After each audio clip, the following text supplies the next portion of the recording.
Hello and welcome back to Chaos Head Noah. My name is Maybe Dennis, and last time we started essentially New Game Plus. We're heading towards another ending, Route B. And on our way, we killed our little sister. We got killed by a yandere. We saw a ghost. We saw an orgy, and honestly, some other stuff. Yeah, New Game Plus has some weird shit. But I think I'm gonna stop doing some more detailed recaps because at least for this go through, a lot of it's just like random ass differences in the routes. So let's already, we're in chapter 5, first choice of chapter 5. Let's do it. For example, and here for the first choice of chapter 5, we have to do a positive delusion. So yeah, we've started being able to do delusion, so we do red or green. Red being negative delusion and green being positive. Let's say that somebody we call A has an image in their brain. You can send it to a hard drive and then turn it into a video and then broadcast it onto B's brain. Then A's delusion would become B's reality. Their delusion would become real. It would be theoretically possible, right? Wow, I'm a genius! I became incredibly excited about my own idea. Maybe this was a key to getting a D-sword. ISA had said that a D-sword was a delusion after all. Okay, it's time to head home and look it up online. Internet has never lied to me.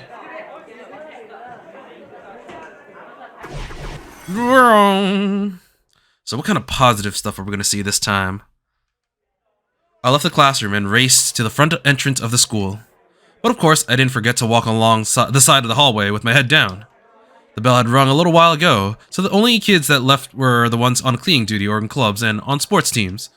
There was something slightly lonely and nostalgic about a school after the last bell rang. It didn't really matter if it was an old wooden school or a newer one like Suime Academy. Not that I'd ever been to an old school, wooden school outside of an H game. As I lost myself in thoughts of H games with wooden school buildings, I could see a strange silhouette at the end of the hallway. Is it Yua? Is she chasing you? It was a girl, slowly walking with 2 big cardboard boxes in her hands. They were so big I couldn't see her face. She probably couldn't see in front of her either. It was incredibly dangerous. In an H game, this would be my cue to run into her and start her route. I thought about doing it, but I didn't actually try. If anything, I was really cautious around her. There was a decent chance that she was one of Shogun's assassins. I had to stay away from her. I had to be more careful. Oh, right, I just wanted to mention, my nose is still a little bit stuffy. Things haven't gotten better, so I'll try my best. I watched her feet closely. She was getting closer, staggering to the right, and then staggering to the left. I was walking on the left side of the hallway. When she headed towards the right, I picked up my pace and managed to get past her without problems. Who is this going to be? We did see Kozupi at, the bottom of the stairs after she fell down once. Is this going to be her? That was on the way to school. But then, when I heard something fall and looked down, I think it's going to be Yua. Suime Student Notebook, Suime Academy High. I saw a student notebook. I stopped. Had the cardboard box girl dropped it? I stared at it, trying to think. My first instinct was to be suspicious. Why had she dropped her notebook just now? The timing was too obvious. It was like she was trying to make me pick it up. Could it be a trap? Had she dropped it deliberately? She was holding the boxes with both hands. She didn't have a hand free to do anything. If her notebook had been in her skirt pocket, it would be impossible for her to take it out and drop it on the floor deliberately. But I hadn't seen where it had come from. Maybe the cardboard box had it in her hand the whole time, and she was using the boxes to hide it. I couldn't be sure. Maybe it wasn't deliberate. Most people would assume it's just a coincidence. I watched the cardboard box girl to see what she'd do, or tried rather. And then she rounded a corner. I'd only seen her from behind for an instant. It wasn't anybody I knew. Probably. Her hair seemed short. Maybe? No, it also seemed long. I couldn't be sure. And of course, I hadn't seen her face. It had been hidden by the boxes when we passed each other.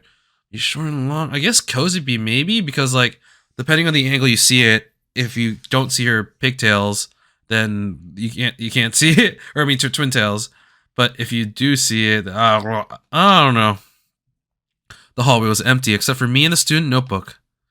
The normal thing to do would be to pick it up, take it to the teacher's office, or run after the cardboard box girl and bring it to her, but I was hesitant to do that. I looked around. There weren't any other students nearby. I could hear a group of girls laughing in the distance, but that was all. It was hard to believe that this could be a trap. The person who owned it was already gone. What could they do to me? Was there a miniature bomb attached to it? Nah, that was ridiculous. So even if I picked up the notebook, nothing bad would happen to me. That's right. Yeah, that had to be right. Just in case, I should check who the girl was. She might be working with Shogun after all. I could check out her class, her photo, her name, and then put it right back on the ground. I certainly wasn't going to waste my time going to find her. After taking several glances around to make sure nobody was nearby, I picked it up and flipped to the first page. That is a creepy ass notebook. You only have that, an emoji, and a crossed out picture. Like why? Why would you carry that? That's probably deliberately dropped then. I thought he was going insane, but maybe not. How is this a positive illusion? I don't know. I quickly threw the notebook to the floor. What the hell was that? I had this awful, creepy feeling in the pit of my stomach. It wasn't scary as much as it was sickening. Somebody had set up this whole thing up to get at me. Who would do this? It had to be that girl. She was working with Shogun after all. I knew it. I'd only seen the inside of the notebook for a second, but the owner's name, birthday, class, everything was supposed to be on the first page was blacked out. The photo had been ripped out too. I felt sick. I suddenly felt like throwing up. I wanted to get out of here as soon as I could. I ran for the stairs, hand over my mouth. By the time I made it to the courtyard, I couldn't hold it in anymore. The second I dropped to my knees, the content of my stomach came flooding out up my throat.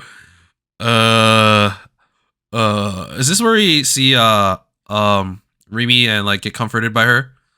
We did have the scene with Shogun, and now he kind of trusts her, but now he's delusional in a different sense. All right, yeah. So this is where it happens. Okay, see you next choice. Okay, we were at the CD shop. She's like asking for the Fez stuff. So in this choice, we make a no choice. So we'll see you in the next choice again. Sometimes I was surprised at how overly friendly Rimi seemed, and that was it. But now we know why. Down in that tunnel, we saw Ayase in a school swimsuit. I seen her split into two. I hadn't seen the moment it happened, but when I turned around, Ayase had been there in a school swimsuit too. And I'd seen her pull the D-sword from out of nowhere too. That wasn't a hallucination or a delusion. After seeing that, I couldn't call her crazy. But there was also what she'd said. So that strange thing I'd witnessed had happened because I'd seen it in my delusions? It was true that just before it happened, I've been thinking about how Moe Ayase would look in a school swimsuit.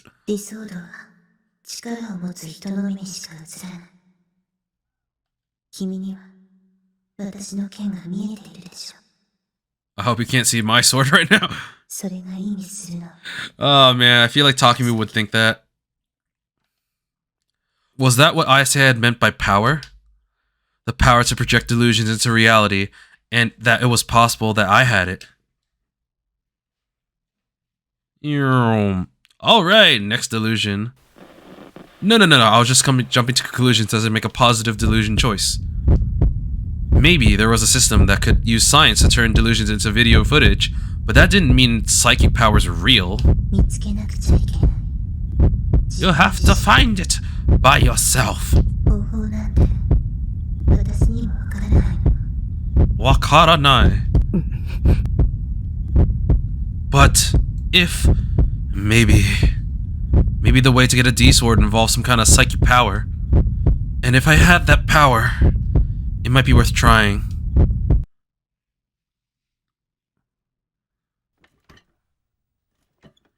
I got up, leaving Rimi behind as she stared at the computer screen, murmuring to herself. I went and picked up the toy D-sword in the corner of the room. I stood in the middle of the room and held it out in front of me in the best approximation of an ESO character that I could do. I closed my eyes. I am Nightheart. In my mind, I envisioned a sword. Of course, the one I had in mind was a beautiful, terrible, and impossibly sharp, like the one Ayase and Senna had. I was good at having delusions. After all, I had all kinds of delusions all the time. If I wanted to, I could visualize them down to the slightest detail. When the image seemed firm in my mind, I gripped my teeth and clutched the sword tight with both hands. Become real, become real, become real, become real, become real, become real. Focus. Think of nothing else. What you're holding now is a real D-sword, not a toy. Real. You know, it's actually kind of cool because I think that is the D-sword he ends... No, wait. No, the D-sword he ends up with is a little bit different. Or is it? No, that actually might be the one he ends up with. I think it's the right color. This, you know, after considering the lighting. And his D-sword was very slim. That might be it. My whole body tensed up. Now, show yourself to me. Bring me salvation. Protect me. I opened my eyes. The sword in my hands. Hand changes all. It was still a cheap toy. そりゃそうだよな。 There's no such thing as a power to make delusions real. Haha, you hear that, author? I was old enough to know that. I started to feel embarrassed that I ever believed it. I sighed and put the sword down. And then I felt a gaze from behind. I felt a prickling on my neck that made my hair stand on end. That gaze again? I could sense it clearly. I was being watched. Don't look at me. I'm not turning around. I refuse to turn around. Oh. Oh. That's Rimi. That was Rimi's... because she's like, oh crap, he's trying to awaken his D-sword. That's no good. That's no bueno. Huh? This time, I didn't just sense a presence. I heard a voice. Or maybe it was more like a sigh than a voice. Just don't tell me, had I just made a big mistake? I very quietly turned around. Rimi was staring at me. Oh, so that's what it was. No wonder why I felt so much stronger than usual. I didn't just feel somebody was watching me. Somebody was actually watching me. Don't confuse me like that. Wait, did that mean she saw me striking a pose with my ridiculous toy sword in the middle of the room? That was pretty embarrassing. But something seemed wrong. She was staring hard, intense, and unblinking. But what was she staring at wasn't me. It was a toy D-sword. Why did she look so serious? She looked like a totally different person than she had a moment ago, when she had been so confused by the patent. She knows. Whoa! Awful memories came racing through my mind. Rimi was on my side. She was on my side, right? But I didn't know everything about her. Did she know about the D-sword too? I gulped and slowly, timidly called out to her. Rimi's gaze was locked onto the toy weapon as she spoke. Her voice was flat and devoid of emotion. She's gonna be like, "Ah, you're still playing that at your age? How pathetic." Rimi was on my side, right? She wouldn't betray me like you are, right? If Rimi betrayed me too, what would I do? どうして My voice cracked. Did Rimi know something about it? Rimi finally turned her gaze towards me. I looked away as quickly as I could. Because what? だってもう高校生だし Yeah. Huh? Rimi suddenly grinned. She smiled at me mischievously. The sudden change knocked all the tension out of my body. そりゃ男の子っていくつになってもそういうおもちゃが大好きなんだなってのはなんとなくわかるけど、さすがにそんな大きなおもちゃ一人で部屋で振り回してるのはどうかと思うよ。それが許されるのは小学生までじゃない？ You're such a kid, Takumi. Oh. でもタクの個人的な趣味を私の前で披露してくれたってのはちょっと嬉しいかも。私にだけ秘密を教えてくれたみたいで。Oh god. Oh god, what have I done? I've made a mistake. What? I felt silly for being scared. Again, the rest is the same. That's just a little glimpse showing us how Rimi knows a lot more than we do. If there were 2D characters, they'd be really moe, but not in 3D. Okay. What did she just say? Oh, okay, here. Okay. Well, we skip past this because the answer is none. Okay, this time I think we were waiting for Rimi after school. and we ran to Kozupi. Here, we're supposed to have a negative delusion. Ooh, speak of the devil, she just come walking by. She bowed at me, looking like she was about to cry. I bowed back awkwardly. Then I watched her slowly walk towards the school gate. I realized again just how small she was. She had the body of a lolly, and she was a klutz too. I wasn't sure about her personality, but it was probably very sweet. She ticked all the moe check boxes, but all the other girls didn't like her, supposedly. I guess there's a difference between 2D and 3D. It's gonna be like, it's time to kill you. Suddenly, my vision went black. I could feel the pressure on my eyes. What was happening to me? Guess who? It's your killer! Haha! Chink! Could it be the legendary Guess Who scene? But the scholar said it only existed in 2D. In 3D, it was just an urban legend. I never thought I'd get to experience it myself.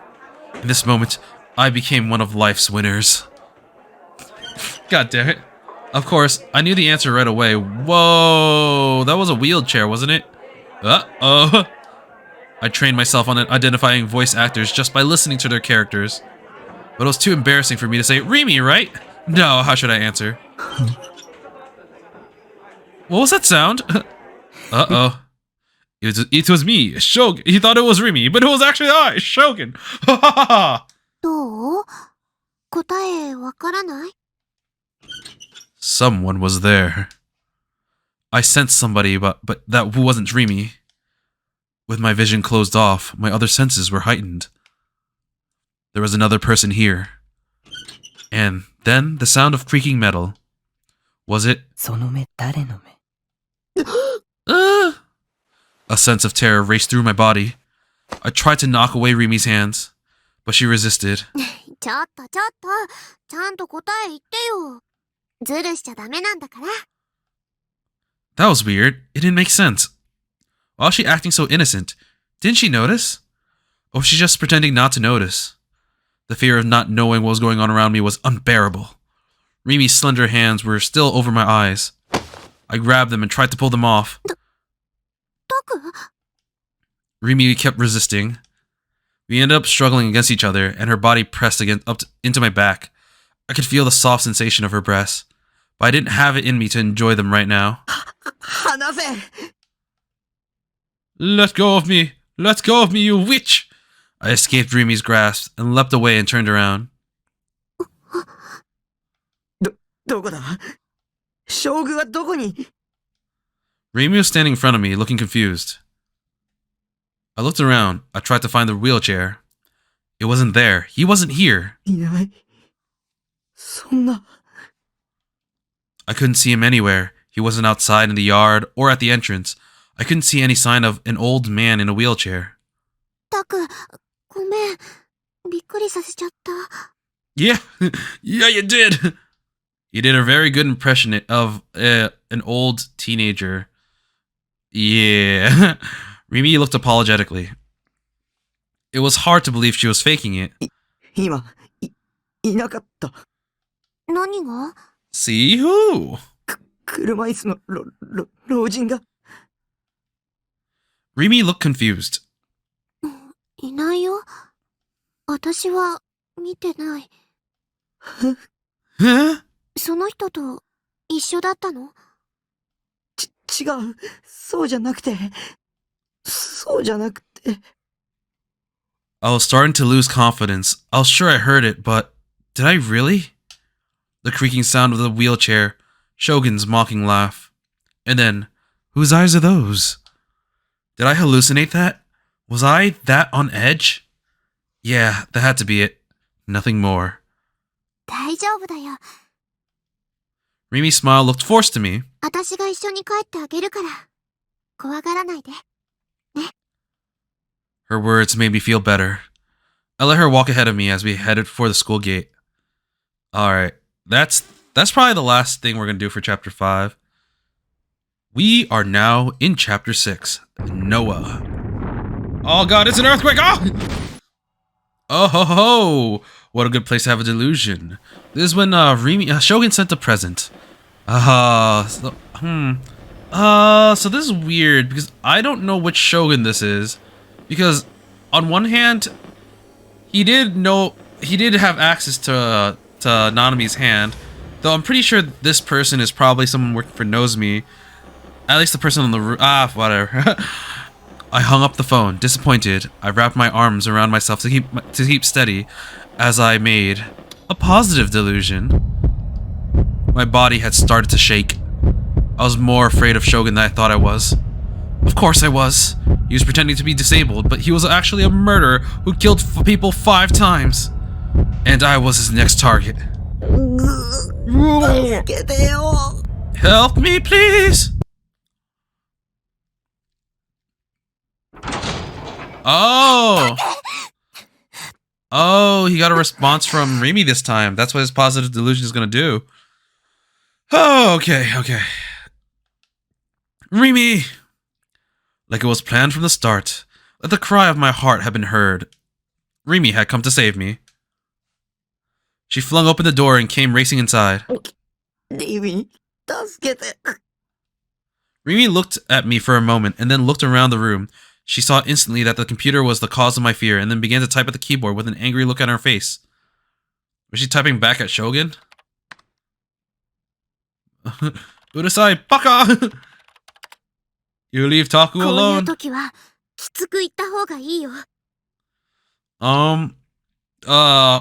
You just kind of technically exposed his name. I'm just saying. Rimi turned back to me and smiled. Oh, so this allows Rimi to... this allows Shogun to know that Rimi's with him. So, yeah, because... one, he knows that she calls Taku Taku. But, in addition, I mean... Shogun knows everything that happens to Takumi, so... No biggie in that part. Was that really true? Rimi didn't think that it was a big of a deal, but maybe that was just because she didn't know a lot about the internet. Wouldn't that just make him even more mad? Especially someone like Shogun. I gulped and waited for Shogun's next words. They came quickly. I'll kill you! Bye-bye. Oh, she's like, oh, damn, that's kind of harsh. There was silence. Oh, no. I knew that would make him mad. That last sentence sounded really pissed off. You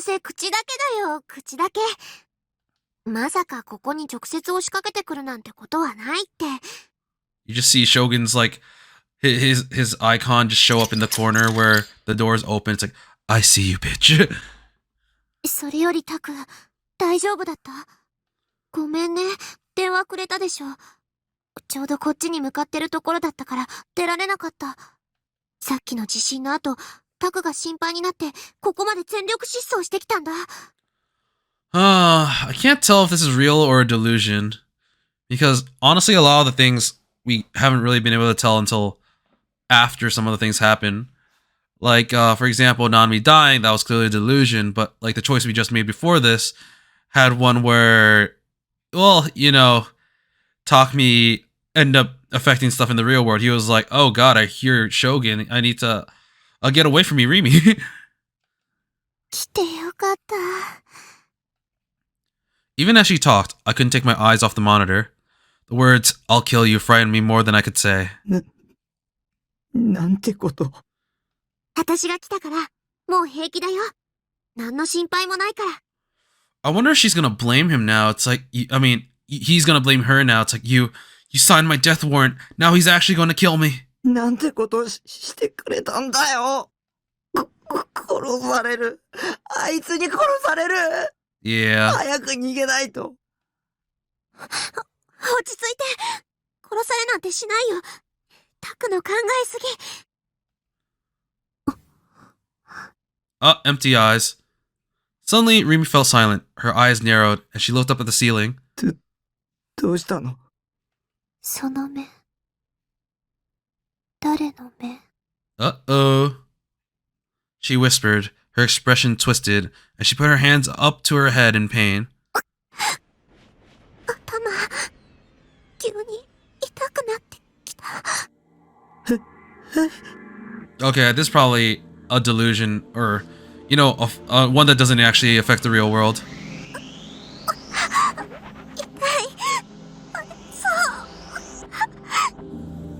She fell to the ground, as if unable to bear the pain.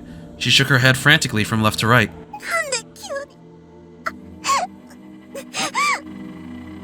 No! I looked up at the ceiling, beyond it to where there might be a satellite. Was Shogun attacking?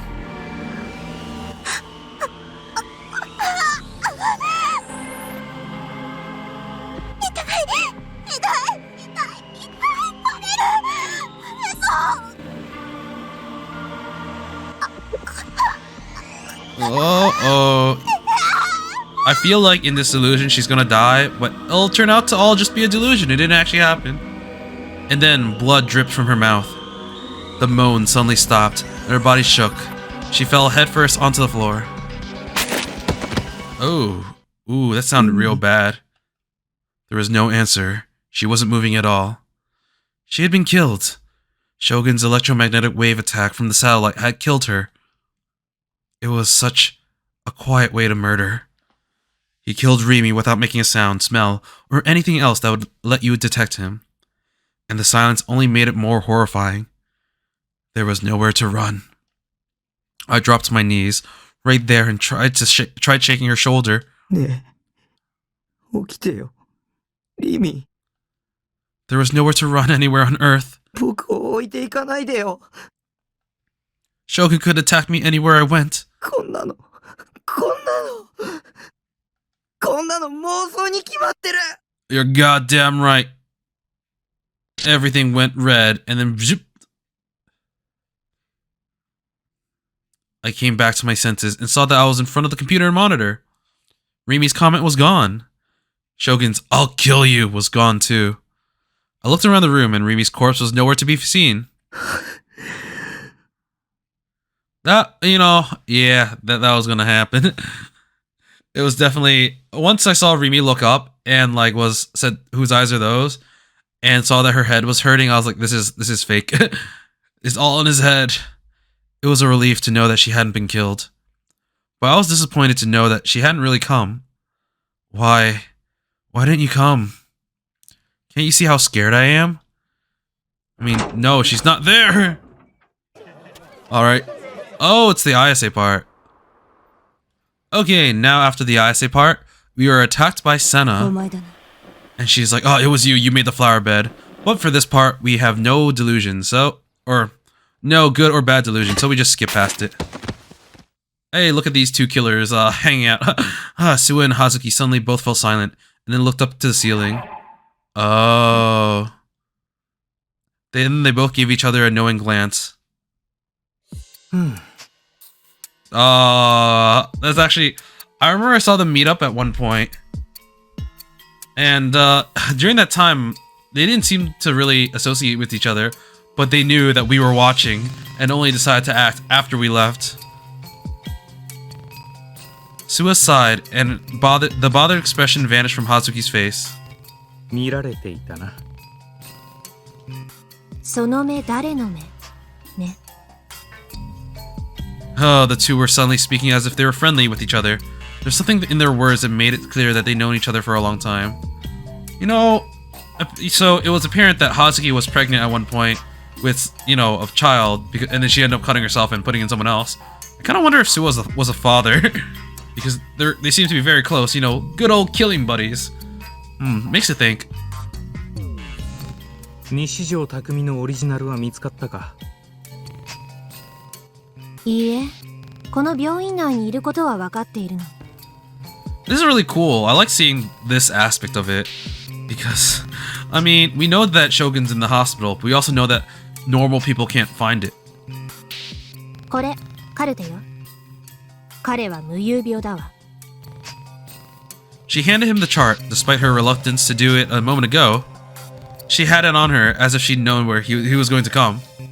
助かる。じゃあ予定通りにオーフロントに奴を誘導して覚醒させるか。Ah, okay, so yeah. Yeah, that was Sua. I mean, that was indicated by the Darth Spider, but it does make me wonder if they were the one who sent the text. I mean, Hazuki would have known about Shogun just due to the fact that they shared a chat room together at one point. 接触するの？ああ、顔は隠すけどな。 He gave her a mischievous smile and then gave her a quick kiss on the lips. コスプレしてパーティーに出発だ。 I guess he might have been the father. It seems like they were probably in a relationship. That's actually really cool. よし、繋がった。 Oh, right now we're calling Nanami after being worried about her. Good, she picked up. Okay, delusion time. What do? We do the same thing, and then we get Nanami kidnapped. Alright, here we are at O Front, and we've got to make a choice. What will our choice be? It's the same thing! That's right. A lot of this is going to be the same, and we're going to make some choices once the D-Sword comes. So, let's head over to there. Whoosh! I saw a sword. Nah, I didn't see no sword. I saw something that looked like a sword. Nah, I didn't see anything like a sword. What are you talking about? I saw it as a hallucination. Yes, sirree! I could see the sword someplace that wasn't here, too. Oh, I don't know what you're talking about. It's definitely not the thing on the left of the screen. It's not actually a sword. Yes, it is not actually a sword. Alright. And back to delusions. But we see the sword, so we're just going to continue on. That's the last choice of Chapter 6. So, see you in Chapter 7. Okay, we're in Chapter 7 now. We just saw Senna bisect some people. We saw Nanmi. Now we're in the hospital. Not a great place to be. Hello, psychopathic killer. Oh, but why this hospital, though? We're gonna have a bad delusion. Oh boy, what will that contain? But why this hospital, though? If Hazuki was here, that meant that it was the one I usually went to.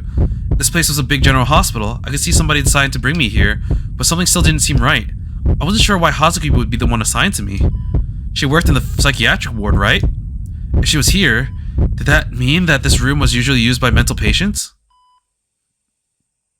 But... 警察の人が後でお話を聞きたいそうですよ。 Yeah, I definitely am not the killer, and it is definitely you.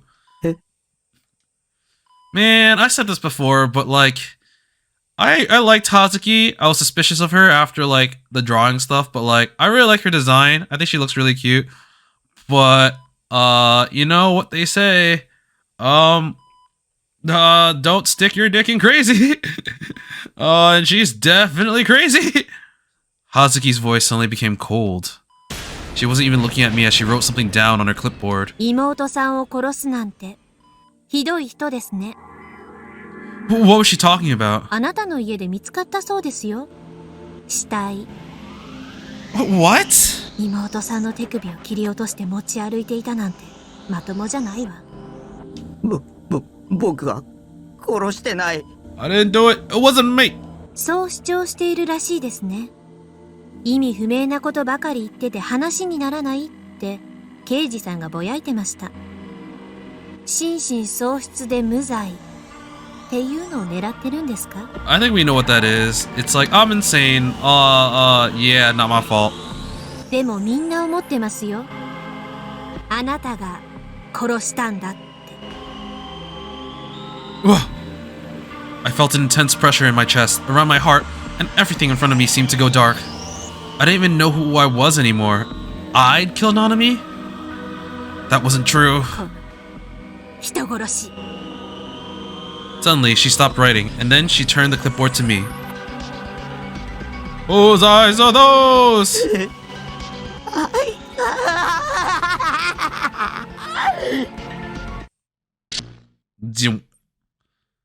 Oh, no, none of that actually happened. It was all just a dream. Suddenly, I realized I was in the back of the room. I just pulled the sheets aside from my body for a moment ago, but they were now back on top of me. Hazuki wasn't standing at my bedside either. I looked around the room as I wiped away the sweat on my forehead. Hello there, you killer. Haha. There was a knock, and Hazuki came in, looking a little surprised. あら、 Ara ara. 西条さん、目が覚めたんですね。 She smiled gently at me. I froze and looked away from her. お体の調子はどうですか？ She offered me a thermometer. I took it without really thinking about what was going on. 体温を測ってくださいね。 Okay. I gulped a little as I took the thermometer. It was the same. This was the same thing that had just happened a moment ago. Hazuki was acting like she'd just come into this room for the first time. I patted my armpit gingerly, scared at what I might find. I put the thermometer under it a second ago, but it wasn't there. The other thermometer was gone. So what happened a moment ago had been a delusion. I untensed, but I still wasn't ready to relax and let my guard down. Alright, now I let my guard down, alright. Okay, we got back to school after that incident, and now people are avoiding us, and my life sucks. But here, we don't actually do anything, and we continue hating our lives.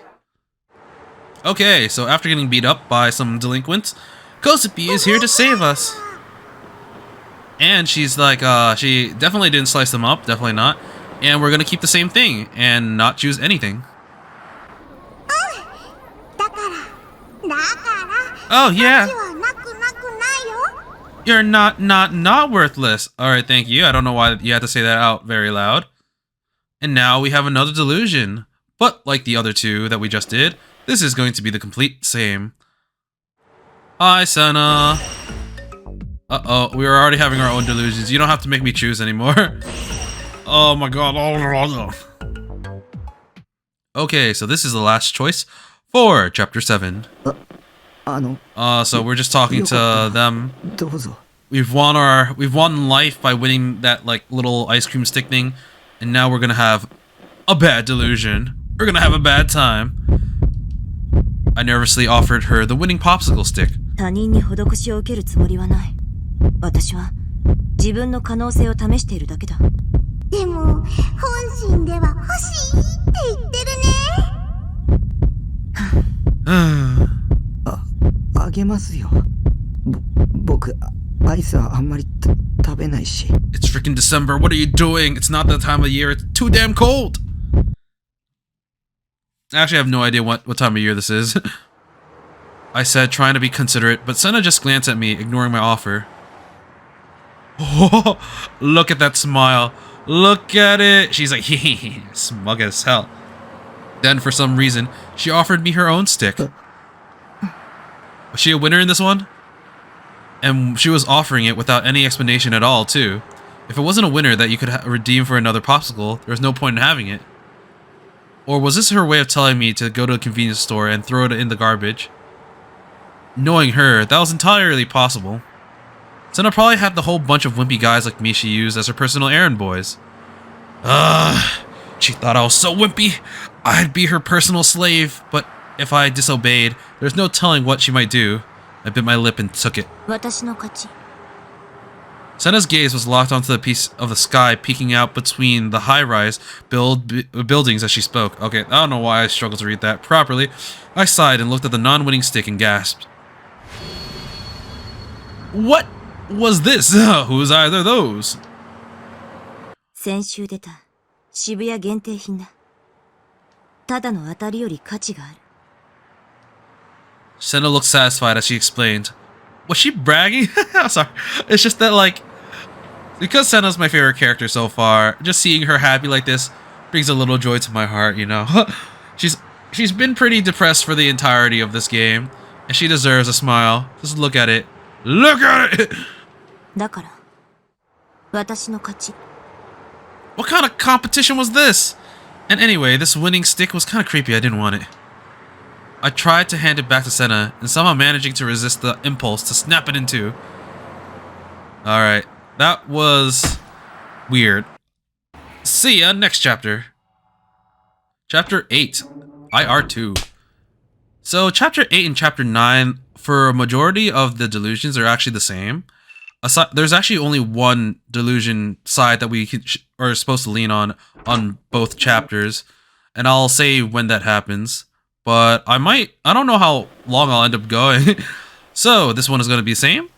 so we'll skip it. Man, this next choice is really deep into this chapter. Oh, there we go. We went through entire like Bond and Yua section, but here is also going to be the same, so we're going to keep deluding ourselves. I think the next choice might be related to Ayase slapping Senna. Oh, Hasuki put down her... Oh, never mind. And the 7th was... I think now we're, talking about the killer. Whose eyes are those? Oh, why does this keep showing up? Here, we're in Ayase's room talking to her. Gladiel, I remember now. And we actually do make a choice here. We're supposed to have a negative delusion. So, let's do that and see what happens. I'd seen it when I first looked up at the D-Sword. From what I'd read, the legend of the D-Sword originally came from old texts and apocrypha about the legend of Gladiel. Supposedly, anyway. Misumi silently stood up and walked towards me. I can't handle this chick, man. Man, you can have her. And as he passed by me, he put his hand to my shoulder. Yeah. Oh, I can't do this. He let out an annoyed sigh and went to leave the room. No Gladiel for you. So what happens here? Oh, wait. Ayase finally spoke to him for the first time. But for some reason, there was a stern look on her face. I want to let you go. Huh? Nani? Oh, you're approaching me. Yes. I can't punch the shit out of you without getting closer. What? Was this some new part of her fantasy? Misumi looked really annoyed to be forced to play in a role in whatever was going on in her head. Most people would. Even as a joke, it wasn't funny at all. But Ayase was. It seemed dead serious. Takumi. Ayase said my name and then tossed me a small paring knife. She must have been hiding it beneath the sheets. Kill him for me now. Confused, I fumbled and grabbed it. There was a cover on it, thankfully, or I would have cut myself badly. Bruh, no. Him. As she spoke, her gaze was locked onto Misumi. What the hell was going on here? I held the knife in my hand, with no idea what to do. Oi. 殺せときたか。いくらなんでも、それはひどくね？まあ、岸本に嫌われてんのは分かってたけどよ。まさか面と向かって、そんなこと言われるとは思わなかったぜ。ひどいよ。それで、なんだっけ。グラビトーン？邪神？ He doesn't even understand the sacred books. Kill him! 何のことだか、俺にはさっぱりわかんねえんだけどな。たく、とりあえずナイフを置けよ。Put the knife down. に付き合うな。妄想じゃないわ。匠、そいつの言葉を信じないで。He's a liar. Misumi took a step away from Ayase, his lips pressed tight with fear.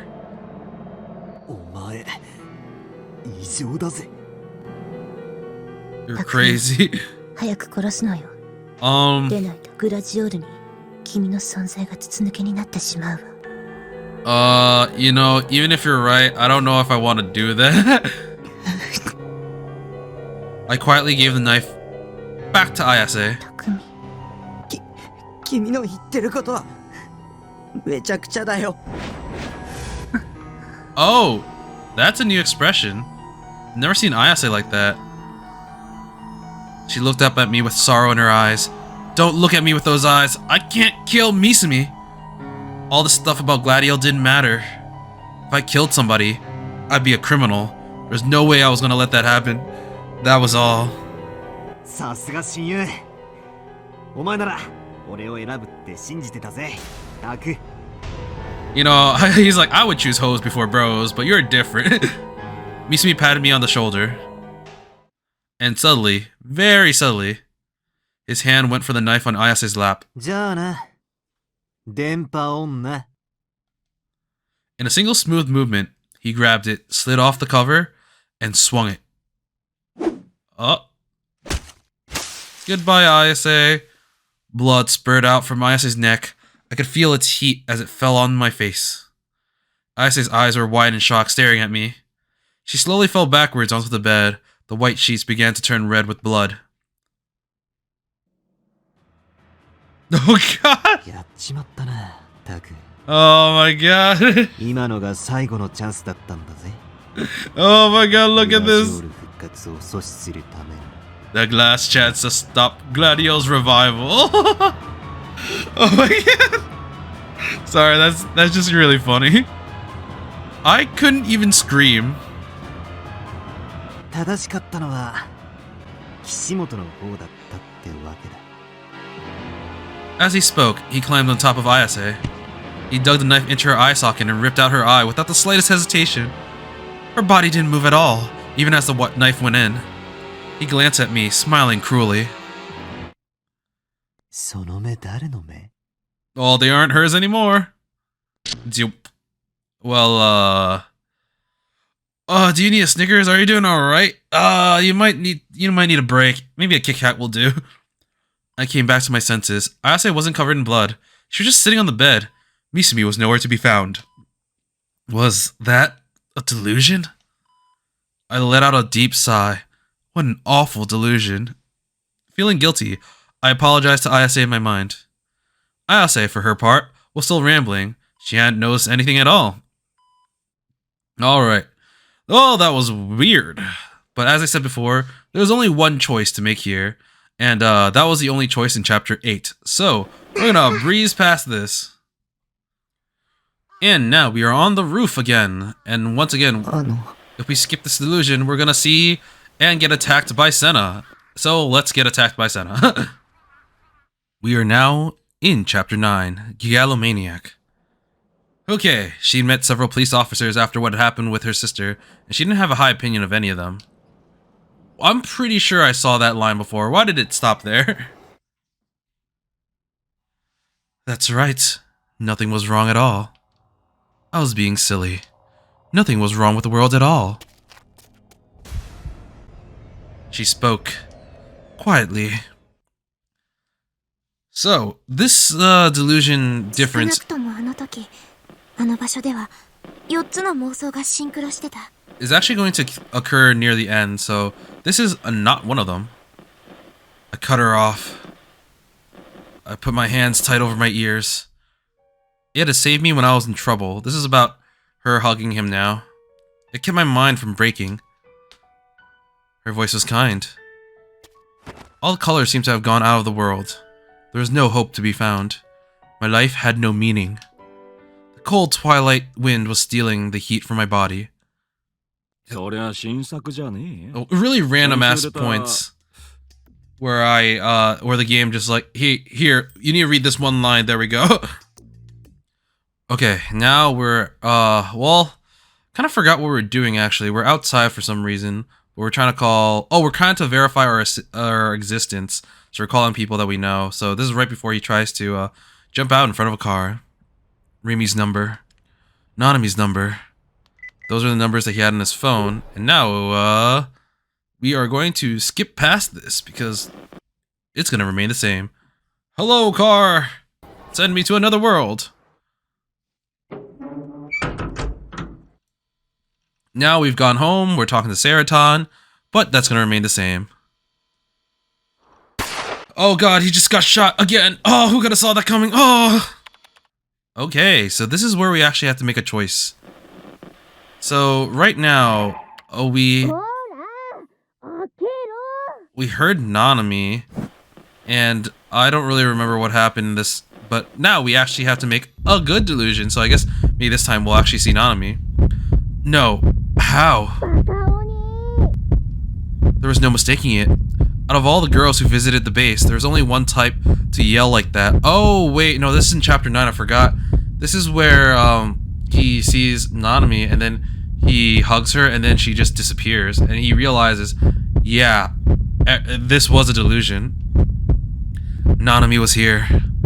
I was a little shocked at how little emotion this inspired in me. I just didn't care. Even if Nanami was here now, what difference did it make?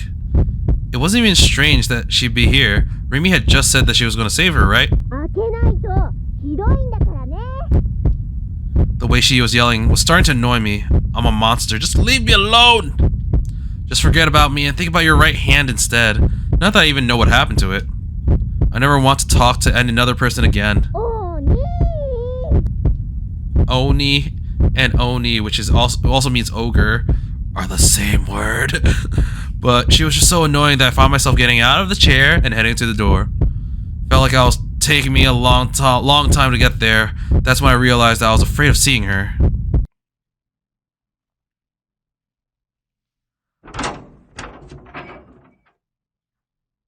Hello, the cute little sister who definitely has both her hands. Survival confirmed. And when I opened the door, I froze. The way she was acting was just so normal. She was the same overly cheerful girl I knew so well. And I could see a white bandage on her right hand too. When I got on that phone call hours ago, where she told me to give her back her right hand, her voice sounded so awful. And now she was here, smiling at me. She had a bandage on her right hand too. That didn't make sense. Nanami's presence here didn't make sense. Oh, now I see. This was just another delusion. I never even had a little sister named Nanami. That's right. That has to be right. I ignored Nanami and went back inside to sit on my sofa. I gripped the Seraton figure again. I was holding it a little too tightly, and now my hand hurt a little. But even that pain was just a delusion.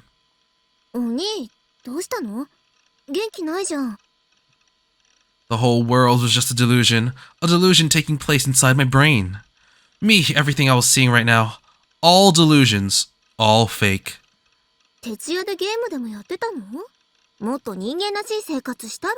No, gaming is life. Ugh. Shut up.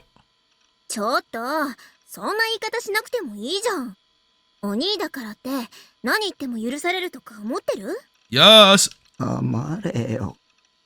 妄想妹が。This does seem kind of similar to what happened before. I wonder what makes this positive. I leaned back on the sofa and looked up at the ceiling. I started to count the rust spots there, for no real reason. I didn't want Nanami to be in my field of vision. It would just make me even sadder. Not that it mattered how sad I was, if I didn't even exist. I'm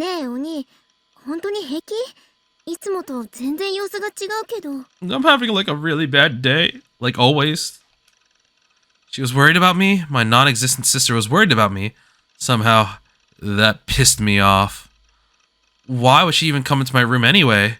I hadn't said that she could. Hangry. I clenched my jaw hard. I have no cooking utensils here. What are you gonna do? どれ。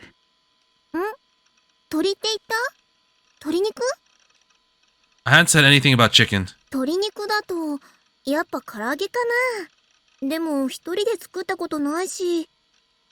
別にお兄のリクエストがあったから作るわけじゃないからね。ナナも今日は鶏肉で何か作りたいなって思ってただけだよ。Let's go, fried chicken! This Nanami was really starting to make me mad. The fact that she was just like the real one was only making it worse. No, wait. Had Rimi told me that there was never a real Nanami in the first place? So maybe this was the real one? The real Nanami? My head was starting to hurt. So I stopped thinking. It didn't even matter. It was all just a delusion anyway. 包帯取れ。取ってみろ。ボケが。包帯って、あ、これ？転んで打撲しただけだし。Basketball, of course. What a believable story. Bruised. Was that true, or was it a lie? I'd know if she took it off. ほんと、わがままなお兄だな。じゃあ約束してよ。ナナが包帯取ってみせたら、お兄も元気出すって。I could hear the sound of rustling cloth echo quietly throughout the room. My ears were ringing, my head hurt. But this was all just a delusion anyway, so I didn't care. はい、これで満足？って、ちょっとお兄、わざわざ撮ったんだから、ちゃんと見てよ。I slowly lowered my gaze. Nanami had rolled up her sleeve and was showing me her right wrist and on her thin arm. It's gonna be a bruise that says, "Whose eyes are those?" It just happens to be in that shape. Oh my! I was joking. Why would you have a bruise in that shape unless you literally carved it in there?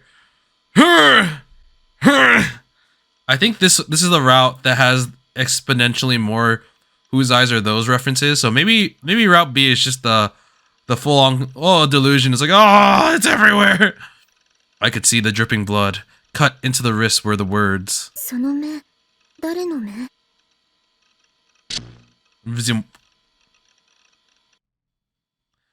There was a flash of light across my vision. When it disappeared, the bizarre cuts on her wrist were gone. It took a moment to catch my breath. I bit down hard on my lip. Nanami was rubbing her wrist on the spot where the bandage had been. 青あざ、だいぶ消えてくれたな。最初はすごく腫れてたんだよ。I didn't know if that was true or not. There wasn't any kind of injury there, but a moment ago, there had been. Nothing made sense anymore. I didn't want to think about any of it. Let's just continue counting the rust spots on the ceiling. I leaned my head back into the sofa again. ね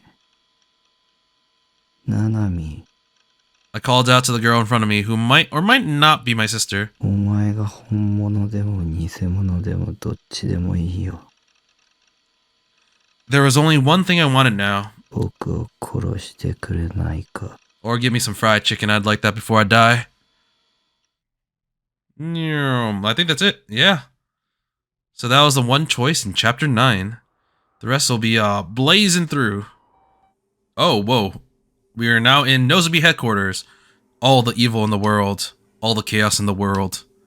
And that's all they wanted me to say. Alright! Alright, this is the last spot in Chapter 9. But, as I said before, this is going to be the same. So we just skip past it. Kill me. Kill me.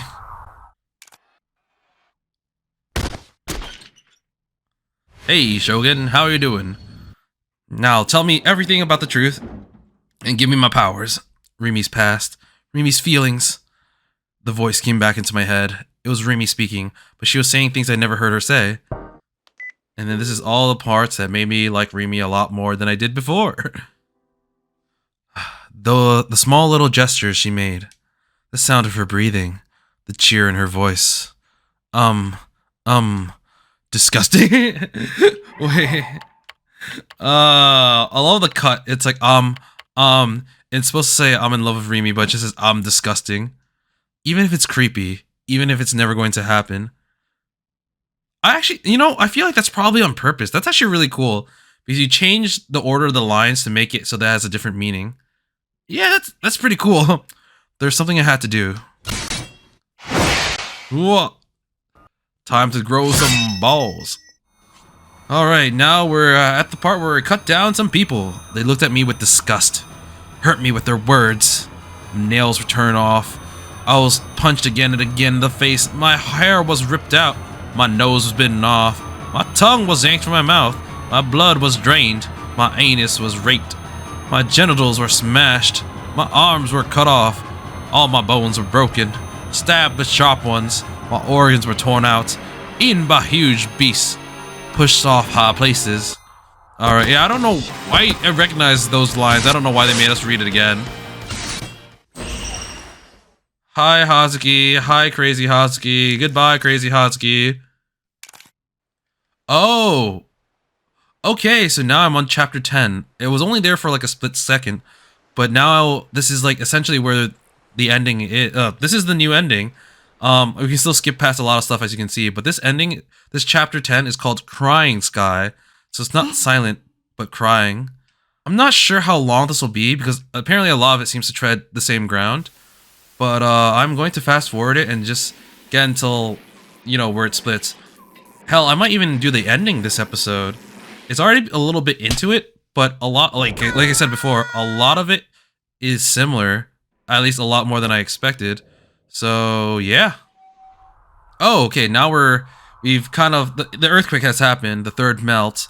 We've saved Ayase, Yua, Momose, and Nanami, and Shogun is pretty much on death's door. Now we're underground, in the POV of Senna, I believe. Shinsen Station was one station away from Shibuya on the Inokashira line by train and only took a minute to get there. The station itself was covered by a tunnel, and the only light from outside came from the entrance at the end of the platform. Because of the earthquake, all the lights were off. It was far darker than usual. Aoi Senna stepped inside, supporting the body of Kozue Orihara as she walked. There was no need to buy a ticket. There weren't any station attendants around, and the ticket machines weren't working either. She looked over the rails and saw that they were badly bent. Of course, the trains hadn't been running since yesterday. Kozue occasionally moaned in pain, but she was still unconscious. There was blood on her forehead. She had been caught up in the building collapse during the earthquake, and she hadn't woke up since. Gigalomaniac powers couldn't heal injuries. The pain made your brain want to realize that the injury was real, whether you want to or not. What if you had a stake up your ass for 3 days? You couldn't create a shared awareness that the injury didn't exist. You couldn't make it so that it never happened. Your human instincts wouldn't let you. And with Kozue unconscious, there's no way to create a shared awareness either. Senna could do nothing for Kozue right now. When she reached the empty platform, Senna set Kozue down and leaned her up against the wall. I think in the other route, was Kozue unconscious? I thought she was just injured. I don't remember her being KO'd. Maybe that's the difference. She wore a frown on her face. She gave Kozue only a glance before looking out towards the rest of the station. She glared at a single point on the platform, teeth gnashing in rage. Oh right, I should mention, there are no choices in Chapter 10, so I don't have to worry about choices for the rest of the endings. So we're already here!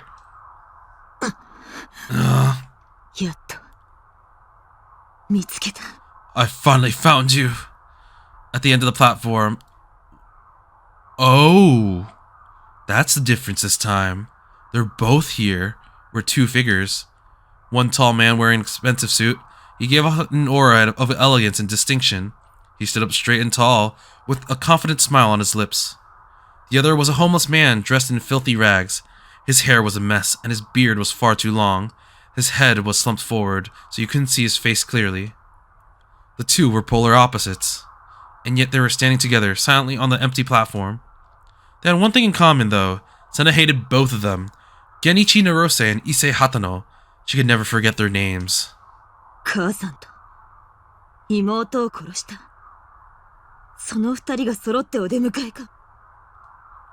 Once Senna's mother and little sister had met a terrible fate right in front of her eyes. These two were the ones responsible.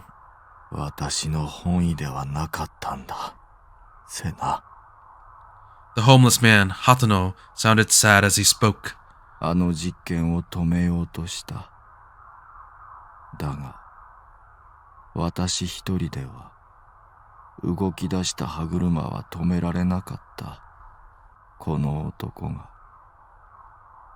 Hatano glanced over at Norose. Norose said nothing. He remained aloof and undisturbed.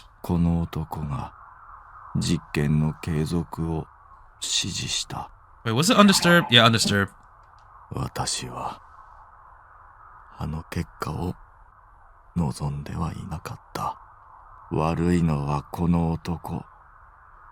Oh! I guess now that he's face to face with Norose, he doesn't want to accept the blame because he knows that... I mean, he knows that it's his fault, but it's also more the other person's fault. But that's still kind of scummy.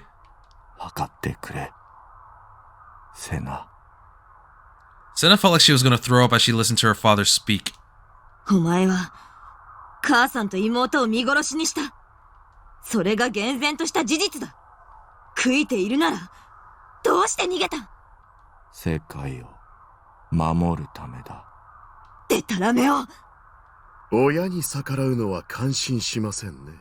Nah, not really. Not if he caused the family to frickin' break down. Norose spoke for the first time. 確かに君の家族が悲劇的な結末を迎えたのは私が指示した結果です。もう十分データは取れていたのでね。実に有意義な実験でした。Kill them both! Kill them both! Senna real-booted the Z-sword in her hand. The shockwave of its reality shook her long black hair. この男を殺せセナ。こいつが元凶だ。言われなくても Oh, she's kind of working with him this time. Senna was already running. She got closer without even taking the time to raise her sword. Her speed was incredible. Her target was Genichi Norose. I bet he, Ew, never mind. I thought Norose was gonna do some mind stuff and make it so that she killed her own dad. And then we were gonna go on the same path, but I guess this is a different ending. She swung the sword. It sliced through the air and Norose's head went flying. Senna watched it go. Norose's head suddenly blurred in midair. It changed into the face of her father. What did I say? She gasped and looked at the headless corpse in front of her. A moment ago, it had been wearing a suit. Now it was dressed in the rags of a homeless man. It slumped and fell backwards. Senna's eyes went wide with shock as she turned to look at Hatano. Oh, this is... I mean, we've already seen Norose's power at work in the other ending, so we know that he at the very least can make it seem, you know, that other people are actually other people. So, yeah, this is... I mean, I won't say it was obvious, but it took me off guard when I found out I was wrong, just to find out that I was actually right. He looked up at her, too. A mocking smile appeared on his bearded mouth. His face blurred and his body blurred. Oh, that was Suwa. Okay, and in the next moment, Senna was standing in front of a man she'd never seen before. His age, face, and bearing were all totally different than her father's. Senna was confused. She stared again at the head of the man she just killed. It was lying on the ground now, spilling blood everywhere. It was her father's face. It was her father's head. Senna couldn't look away from it. A hallucination induced by delusions. That's what this was. Senna's breathing got shallower and more violent. Are we gonna get crazy, Senna? The man who had been her father a moment ago and was now someone totally different was calling her by her first name.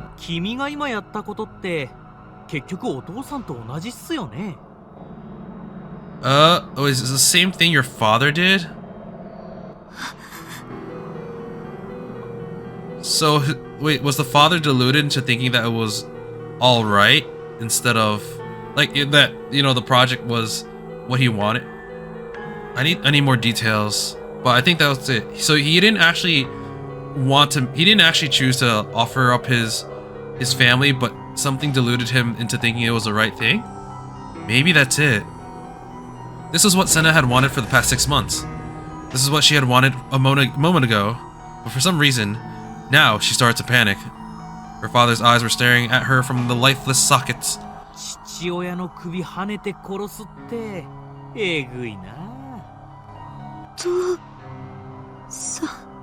She's gonna go crazy for sure.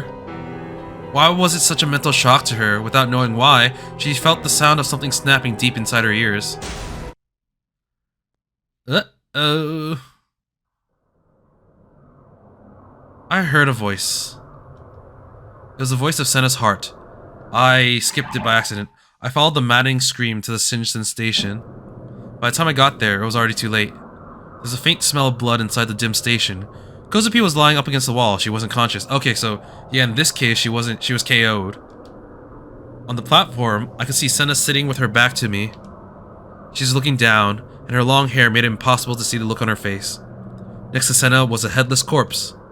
I realized that the round thing was a short distance away had once been its owner's head. It was Hatano. I realized, and I bit my lip.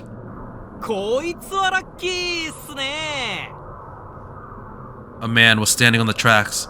The man was wearing a suit, but he had a backpack on his back, too. The machine inside was making an awful noise. Mamoru Suwa, a detective assigned to Section 1 of the Metropolitan Police. I'd met him before, and I knew what he'd done.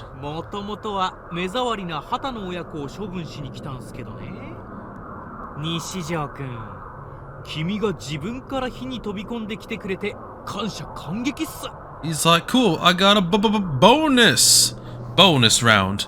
But Nishijo, I'm happy to see you here too.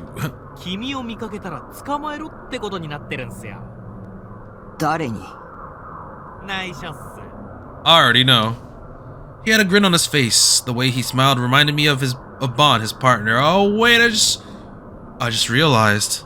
So in the other ending, Hatano was able to give the location of Noah 2 before he died. But here, he never had the chance. He died instantly, essentially. Oh, how's that gonna loop back to getting to Noah 2? But the difference was this. Bon's smile was an act to make someone let their guard down. Sua's sly grin was a reflection of who he really was. あんたは Yep, this is the same. ノロセの居場所を知ってる。西条くんさ。 Sua shook his head and sighed. 口の聞き方に気をつけてほしいっすね。 Yep, same stuff. 自分の方が年上っすよ。 I carefully jumped down from the platform onto the tracks, keeping my eyes on Sua at all times. Put myself between him and Senna, who wasn't moving. バンっていう人を殺したのはあんただ。だから刑事のくせに人を殺すなんて。君には言われたくないっす。 I clenched my D-sword tighter. あんたみたいなやつに敬語を使う義理なんてないよ。あのさ。 Listen here. お前に言われたくねえって言ってるんだよ。 Even from this distance, I could see it clearly, the way the smile disappeared from his face. お前も人殺しだろ。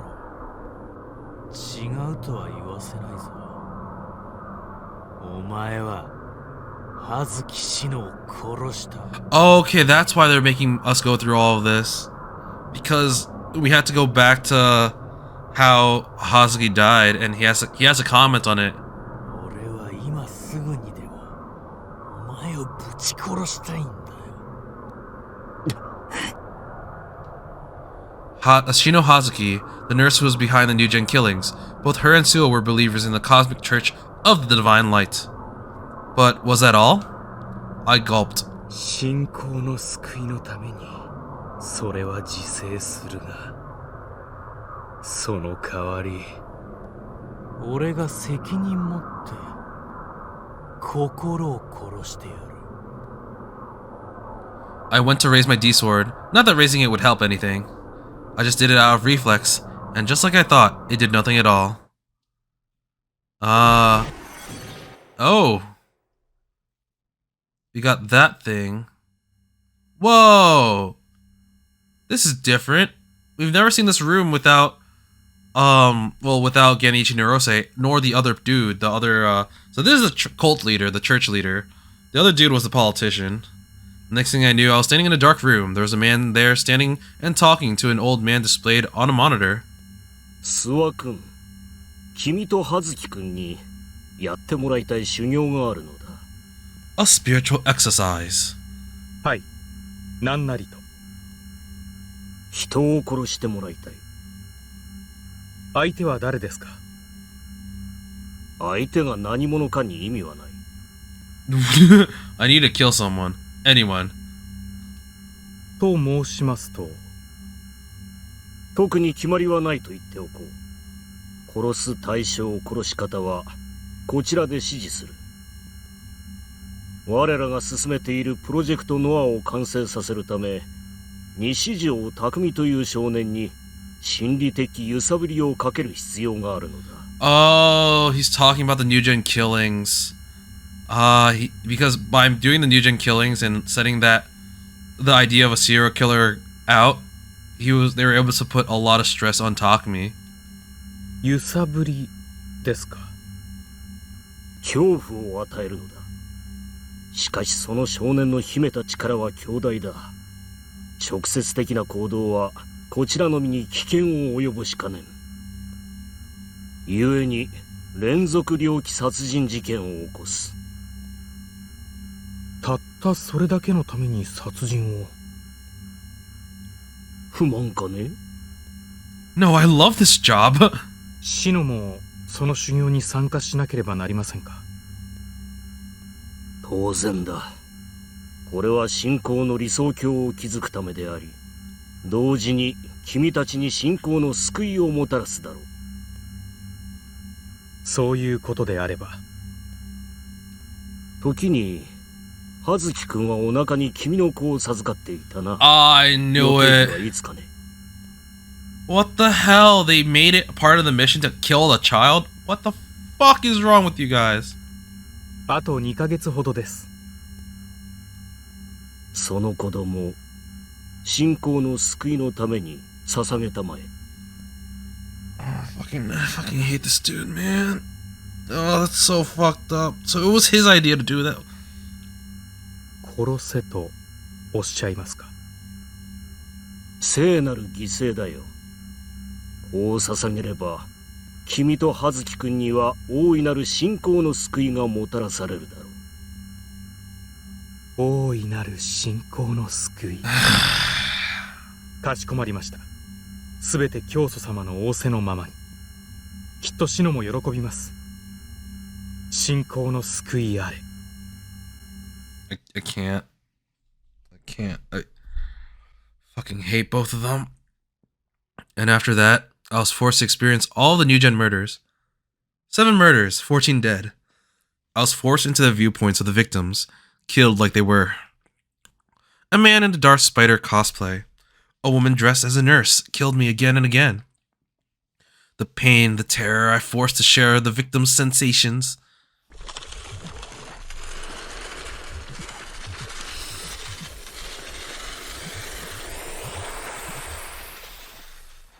What was that sound?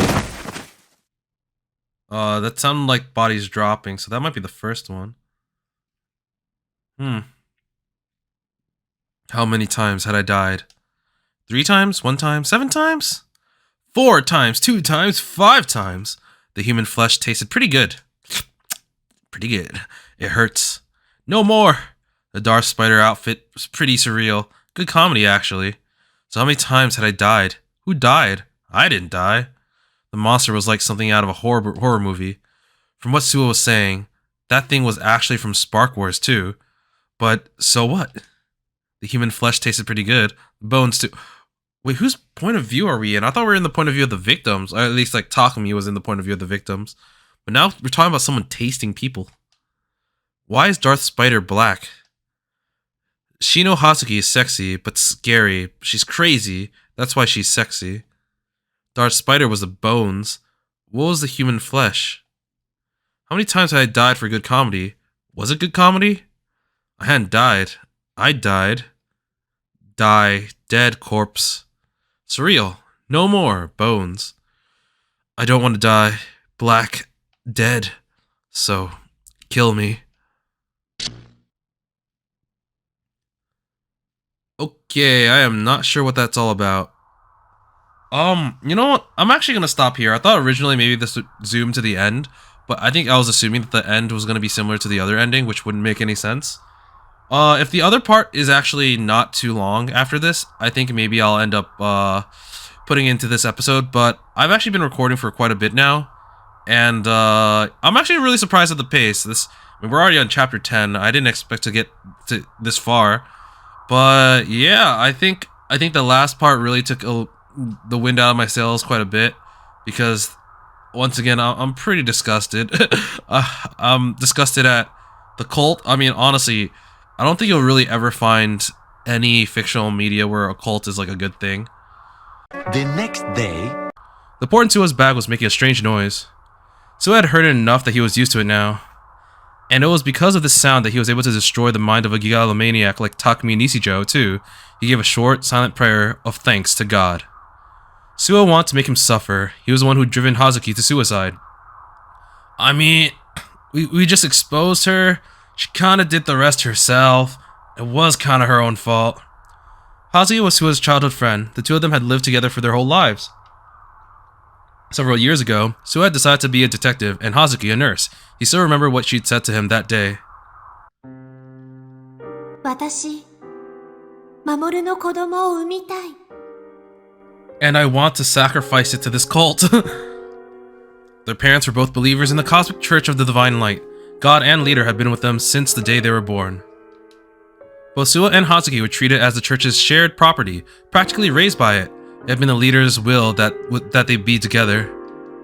And the two of them had been faithful to the church's teachings too. even offering their lives with the unborn baby in Hazuki's stomach. Even after Hazuki had become a martyr for faith, he still believed that everything they'd done was right. There are 7 different cases in the New Gen Madness. Suwa and Hazuki had been behind them all. When his partner, Yasuji Ban, had pointed out the contradiction in the group dive video, he had been very worried. Oh yeah, we never really got an explanation for that. He uploaded the video on YouTube, and he made it using the memory projection, but several days had passed and his memories were still a little blurry. He didn't remember the scenery very well, but without it, the video wouldn't look real. He ended up going all the way out to Cornelius Tower and looking at the photo in the lobby. He had given his video the reality he wanted, but the photo itself was flawed. He never imagined that the skyline could have changed so much since the photo wasn't taken. Of course, the leader had cleaned up that mess easily. The leader of the Cosmic Church of the Divine Light had many powers. He had many political connections, and his followers occupied many posts in the Metropolitan Police. No matter how much Bond tried, it was gonna go nowhere. That's why he essentially got laid off the case because of that. He's like, oh, he's noticed too much. We're just gonna make him seem like he's crazy. Sua's job as a detective, Hazuki's job as a nurse. Oh, so they were basically stationed at the police and the hospital, where they essentially could conduct the experiments and control the flow of information, I believe? The leaders help in controlling the media and police, the NOAA systems terminals provided by Nozomi Technology. Suwa and Hazuki use all of these things to kill and keep killing. And only for one reason, to frighten Takumi Nishijo, to put him under extreme psychological pressure. After he awakened as a gigalomaniac, he'd be kidnapped and his code sample harvested. Or, if that failed, they hoped to lure out the real Takumi Nishijo and capture him for his code sample instead. Alright. Hazuki was also at the hospital to try to find Shogun, because, you know, that would be very helpful, but no one could freaking see him, other than that one deranged dude. Either the real Takumi Nishijo or the copy would suffice equally well. He even used a wheelchair to pretend to be the real Takumi Nishijo himself. The divine command had been given to both him and Hazuki, and they would carry it out no matter the cost. And now, he'd lost Hazuki, but the trial God had set out for him was overcome. He thought of the woman he'd loved, who had loved him in return, gritting his teeth in sorrow. Both children, both adults, crazy! And then he began to walk towards Takumi Nishijo, the boy whose mind he just destroyed.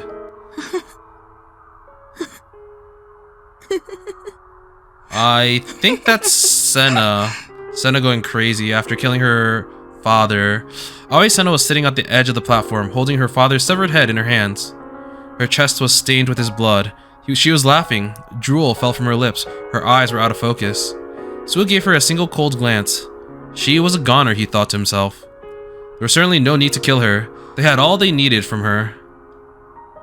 Of the Gugelomaniacs brought to Tokyo for Project Noah, only 2 had not had their code samples harvested.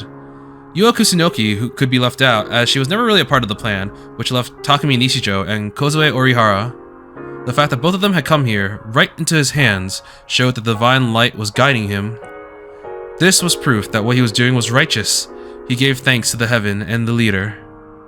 He walked over to Takumi, who was slumped forward on his knees, and tried to force him to his feet. But Takumi's body was completely slack. He couldn't even stand. His mind was completely destroyed. Suwa gave a snort of satisfaction and began to drag him out of the station. Right, the state Takumi is in is that he's in the POV of all the victims. Whose scream was that? I think it's Rimi's.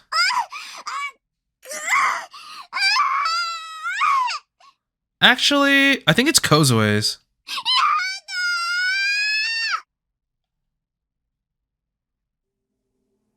Kozupi was screaming. Yeah, it was Kozue. Kozupi was screaming something. She looked like she was suffering. She looked like she was in pain. She looked like she was having fun? I blinky blinked. Where's Kozupi? She was crucified on some weird object. Rimi was tied under her. Kozupi was weird. Her clothes were all ripped, and something was moving. Moving? What's moving? So this is apparently called Ending B, and I wonder if B just stands for bad, because man, this is quite the bad ending so far. All the additional scenes were pretty much extremely negative. Kind of wonder how they led it to this, but all the additional scenes were just kind of more torture for Takumi. Skin, like cheeks or necks or arms, belly button, thighs, moving, squish, squish. Lots of things were squirming inside Kozumi's skin. Oh, they were squirming inside her skin. What the hell? Why this game gotta be so nasty? Not 1, 10, 20, 30? They had to be parasites, icky bugs.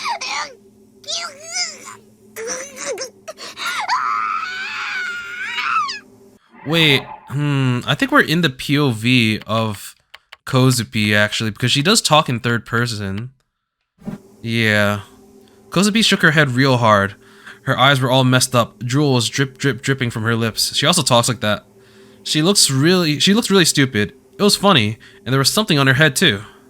It had lots of cords, like a toy, like one of those morphing ranger helmets. 楽しいことでもあったのですか？西条拓 Oh, never mind. What are you so beep about? It was a man she'd never seen. Who? なるほど。無意識に折原梢と妄想をシンクロさせているのですか。随分と物好きですね。I wonder why it's like XXX and XXX and XXX, because like if you heard the dialogue, he literally said you synchronized yourself with Kozue. So yeah. I guess we are talking, but like we've gone too far. Now we're in their POV instead. Huh. That's interesting. そんなに焦らずとも、彼女の次は君にたっぷりとあの拷問を受けさせてあげますよ。Okay, I don't. Okay, I can hear some things in Japanese, but not everything, since I don't speak the language fluently. I have no idea what you just said. Am I next? No, please. Am I next? No, please. Am I next? No, please. No more pain, no more hurt. タク、 That's Rimi. あなたなら止められる。今なら止められる。あなたなら。You can stop them. My hands were bound behind me a moment ago, but the ties had loosened and come undone, like they had a will of their own. Rimi was next to me, tied up. Her eyes were locked onto me. They were begging me. There was a huge device in the center of this dome-shaped space, giving off an eerie roar. It was Noah too, and she wanted me to destroy it. Her eyes were begging me. A sharply dressed man, Narose, was standing with his back to me, watching Kozubi's torture. He hadn't noticed my movements. There was no one else in the room. Sue wasn't here either. If I acted now, even I could do it. I was the only one who could. I was scared. If Narose saw me, if I failed, the thought made me shiver. This whole game was screwed up, putting me in charge of the fate of the world? But I had to do it. I had an easier time convincing myself than I thought I would. Maybe I'd gotten stronger. That's right. I'm strong. I'm strong. I stood up slowly. Narose hadn't noticed yet. But the last boss, he was kind of an idiot. Or do you just really like watching Kozupi suffer? It made me sick and angry. I gritted my teeth. Come out, D-Sword! A ripple appeared in space, and then a pale light. I grasped it. I could feel it. It wasn't hot or cold or hard or soft. I pulled it from the direct sea. The huge sword fit neatly into my hand. Nani? Nani? Too late, asshole. I rebooted the D-Sword. I sent particles into the dead spots of everyone here. I didn't even need to think to do it. It didn't matter how it worked. I just had to picture it in my delusions. This seems to be going like at a really fast pace, and kind of well so far. I held the sword tight with both hands. The light of the D-Sword changed from red to black. 心殺されたはず。 Narose looked at me like he couldn't believe what was happening. He staggered back into panic. I'd won. I grinned. I raised the sword. I formed the delusion. This was a sword of light. It had incredible power, one that could slice through air itself. If I unleashed it, its full might and drew it, it turned anything in the world to dust. Or it could turn. Whoops. He saw too, but I couldn't think of anything to say, so I gave up on the idea of screaming out a cool manga-style name. This is... I unleashed the power I had given the D-Sword at Noah too. And the Sua's gonna show up, maybe? Steak?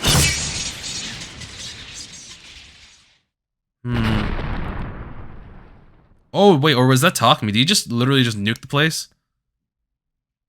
If that's the ending, that's... What? No, is this a delusion? This just feels so goddamn weird. I thought we were gonna get more details into, like, the the case, the new gen cases. 2 months later. There's not much blue in a winter sky, but it has a clear, crisp feel that you don't find in the summer. Morning, I woke up to the sound of my alarm clock and looked up at the sky as I brushed my teeth. It had been 2 months since the big earthquake. Shibuya was still being rebuilt. After the new year, the city was starting to regain some of its old glory. A voice called to me. Sounds like Rimi. I turned around to see Rimi coming up the stairs. I hadn't seen her in uniform since that day. She smiled at me and gave me a salute. Bishi, ohayo. Asa gohan, isoide tsukuru ne. I have no idea what the heck is happening, man. I thought it was gonna be a bad end, but no, he just speed run the last ending part. What the hell? And now we have a happy epilogue? That makes no sense. She had a bag from a convenience store in her hands with bread, eggs, and milk inside. She went over to the sink and started to cook. You don't even have a kitchen here. She'd been coming over and making my meals every day for the past 2 months. She never really cooked before, she said, so this was her way of getting practice in. I wanted to tell her not to use me as a test subject, but it made me happy to eat a girl's homemade cooking, so I didn't say anything. This feels like a delusion. I feel like this isn't real. Suimei Academy had been closed since the earthquake and was finally reopening today. I decided that this was the perfect time to quit my quasi-hikikomori life and start actually going to school.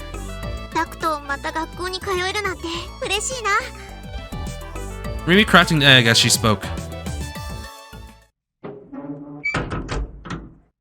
It was too cold to eat outside in the middle of winter. Rimi took the 2 plates of toast and scrambled eggs she made over the small low table. We both sat down on the sofa. Weird as hell, man.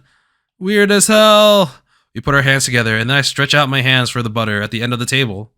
But since Rimi tried to do the exact same thing, our fingers touched over the container. Oh, it was something like out of a bad romantic comedy.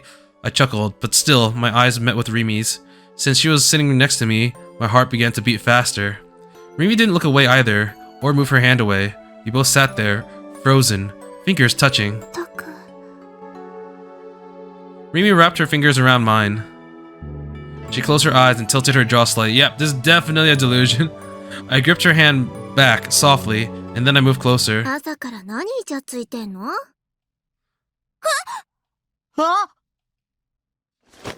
Hi, Nanami.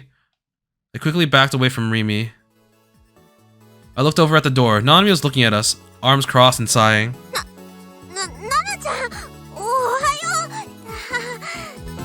Nanami, 心臓に悪いことするなよ。お兄とリミさんってほんと仲いいね。Yeah, get the hell away. 焼けちゃうな。ねえねえ、実際のところどこまで行ったの？どこまでって？またとぼけてないで教えてよ、リミさん。Nami had picked up Rimi as her target, it seems. She walked right into my room and grabbed my computer chair and sat down in it in front of Rimi. キスは当然したとして、その先は？ちょっとからかわないでよ。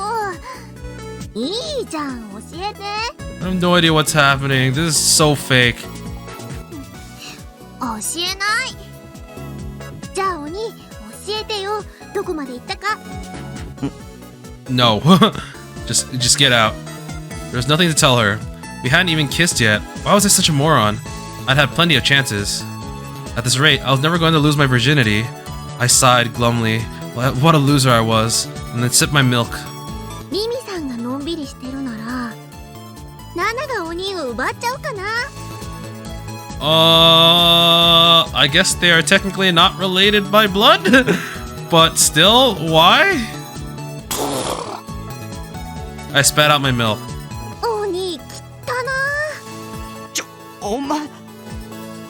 冗談だよ。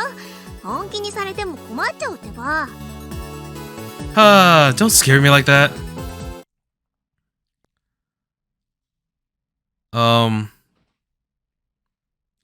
Okay, this is really, really weird. It's like I feel like this is definitely a delusion where they're trying to create a happy end for everyone. So like, Nanami's fine, Takumi and Rimi are apparently in like a almost relationship, not really. Now we're listening to Ayase's song. We might run into Yua, who seems to be doing fine. Don't know about Senna because she's definitely got some PTSD. The three of us took the shortcut through Shoto Park, the one I'd always used. There's still signs of an earthquake in here in the park, like how part of the stone wall around the lake had fallen in. It was in great shape compared to the center of Shibuya, though. Yep, run into Yua. Yua was sitting on the bench where I always sat. She turned to me with a nod and a kind smile. 西条くん、昨日はとても楽しかったです。昨日？ユアと一緒に秋葉原まで買い物に行ったんだ。For Bloodtoon figures! あ、わかった。お人形さんでしょ。Figures! Figures! But yeah, we did go buy figures. 新しいセイラちゃん。早速部屋に飾りました。私も行きたかったな。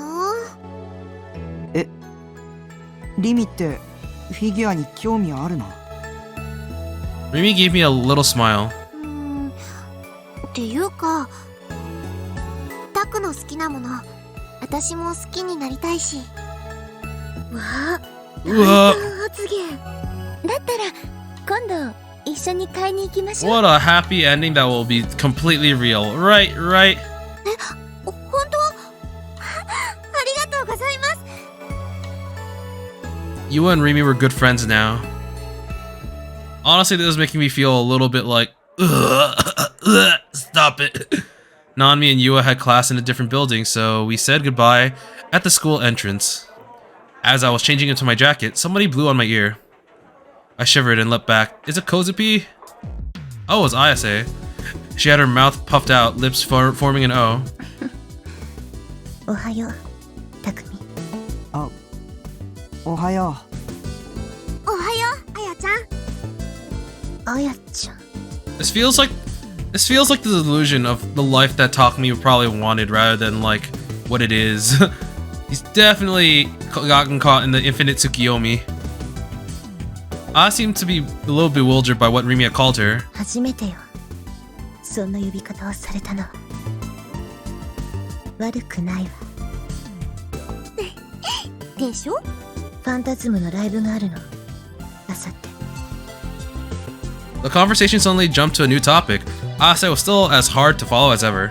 よかったら来て。僕に言ってるの？匠に言ってるのよ。それと、リミも。What about Misumi? Who? あ、本当？絶対行くね。Phantasm had split up, but I heard they suddenly reformed this year. I didn't know what had prompted the change, but I wanted to hear Ayase sing again. でも、匠は渡さないわ。I wasn't sure what but meant, but Ayase reached a hand out and softly rubbed my cheek, as if trying to put distance between me and Rimi. じゃあね、匠。She gave me a flirtatious smile and headed up the stairs. I watched her go in shock. たく、鼻の下伸びてる。I covered my hand with my mouth. 冗談。Okay, so we have Kozupi and Senna left. I'm kind of waiting for this to end because I'm not really feeling this. It feels overly perfect for Takumi, and it just feels kind of disgusting. When I got to the classroom, oh, there we go. We got Kozupi. Kozupi charged down the hallway at me with a dazzling smile on her face. But she collided with a boy who was coming out of the classroom and landed hard on her butt. She apologized to him with tears in her eyes and then finally made it to me. 怪我はない？廊下を走っちゃダメだよ、コズピ。Anya? She was fidgeting. She looked up into my eyes. たくみさんに早く教えたかったのら。教えるって何を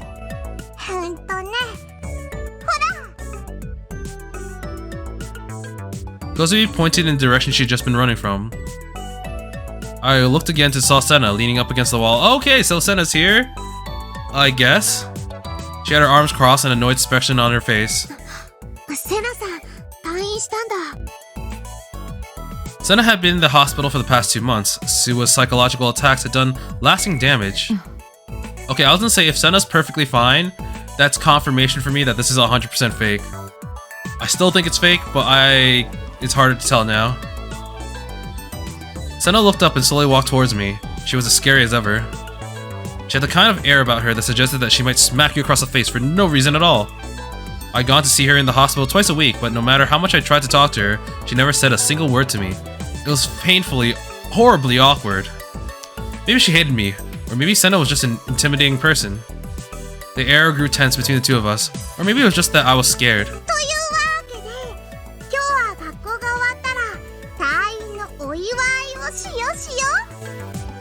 Kosupi was extremely excited, but Senna certainly didn't look like she wanted to celebrate.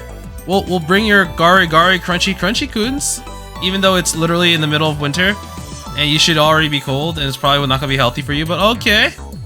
Oi, Nishijo. For the first time, Senna spoke. I shivered. I couldn't look at her in the eye. Senna offered me something. It was a small stick marked winner.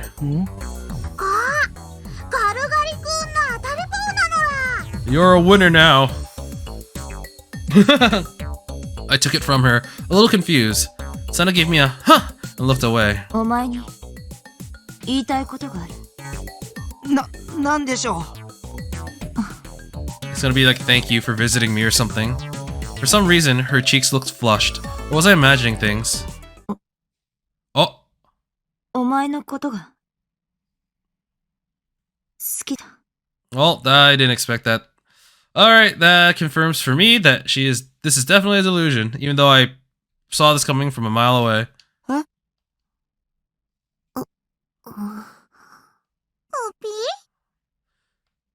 Her sudden confession startled not just me, but Kozupi and Rimi as well.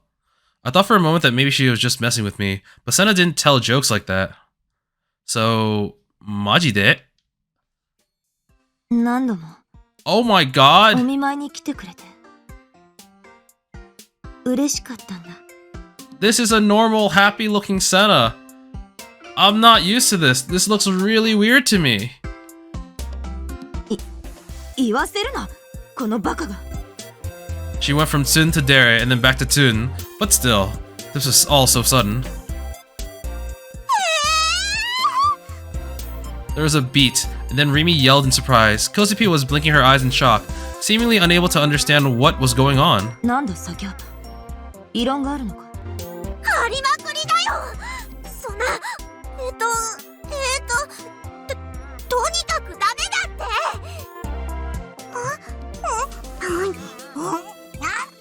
No, you resorted to making her go back to anime noises. No!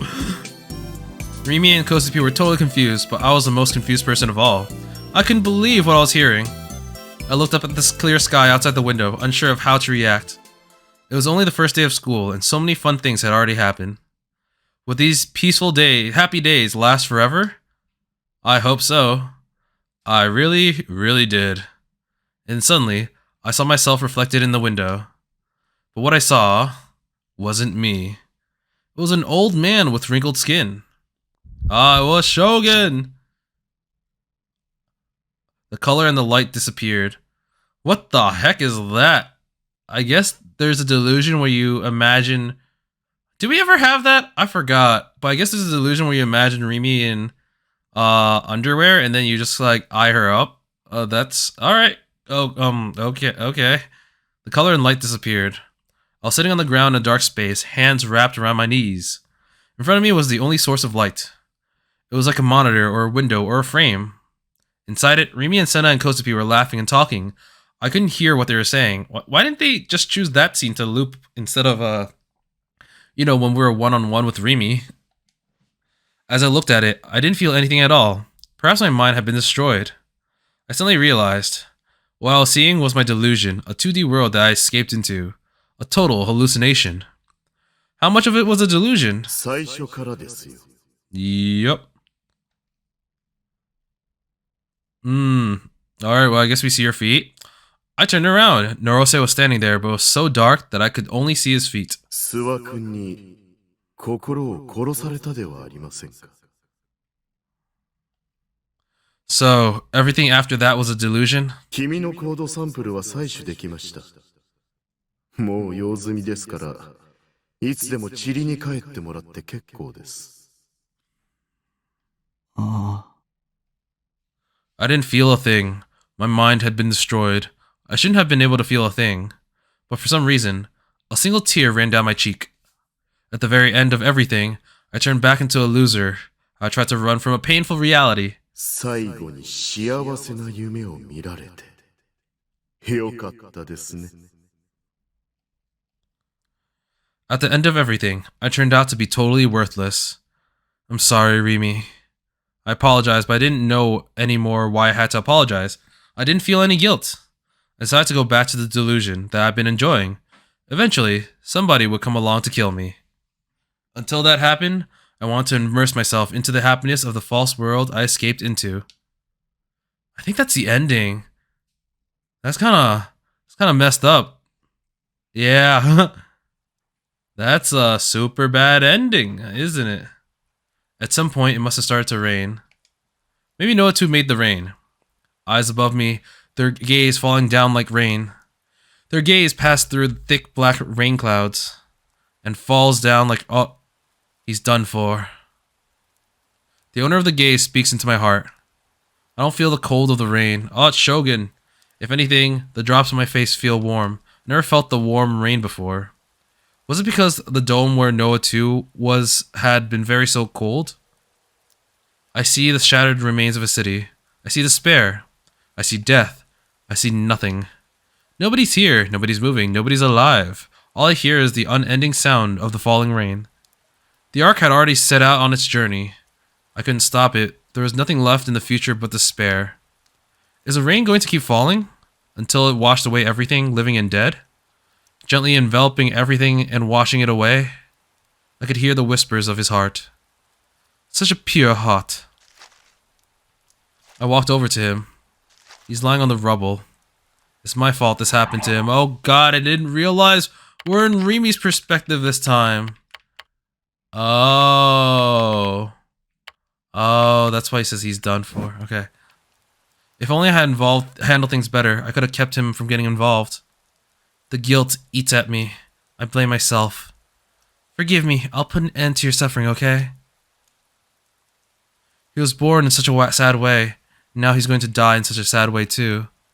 His heart was delicate like glass. So timid and afraid and broken because it was so pure. In the end, at least, I didn't want him to suffer. His empty eyes are looking up at me. I tried to rid myself of all the feelings. I'm watching, but I try not to see so that I don't break down crying right here. If, maybe, the only things in this world were you and me, we kept looking at one another like this forever. Would my world be only what was reflected in your eyes? And would your world be only what was reflected in my eyes? You are reflected in my eyes. I am reflected in your eyes. When I think about it that way, the world suddenly seems so much smaller. At least for the time you have left. I'll become your world. I'll make it so that you don't have to see the painful world, the world of suffering, the world of sorrow. Hey. I whispered. I leaned my head forward. I spread out my hands, as if I'm about to take flight towards those rain clouds. Or as if I'm trying to take all the rain into my hands.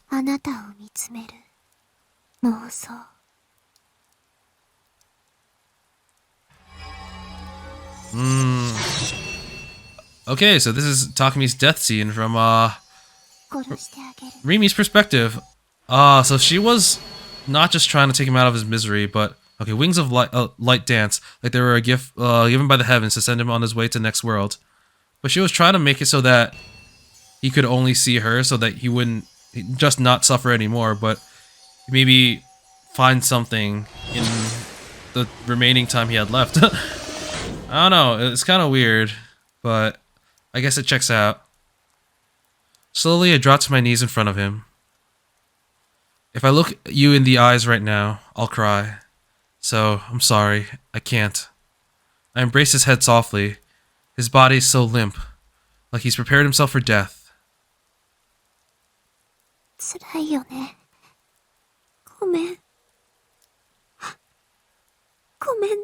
Well, according to his point of view, it didn't actually hurt that much.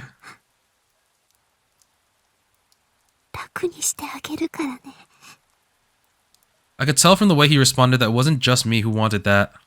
His smile looked so peaceful. His smile was so sad that the tears welled up, even though I tried so hard to stop them. I didn't want to let him see me like that. He finally had peace. I didn't want him to worry anymore.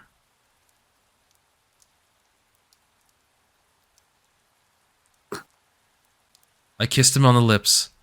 They're cold and rough and just make me even sadder. But when I kissed him, he stopped shaking. When I feel happy that my warmth was able to help him. If I let go, he'll see me crying. If I let go, I'll want to kiss him again. If I let go, I'll let my selfish desires win and I won't be able to kill him. I stab him in the chest, my lips still pressed against his. I can feel the blade tearing through the skin of his chest, ripping through the meat, sliding through between bones, and sinking through his body. I'm sorry. You can rest now. Goodbye.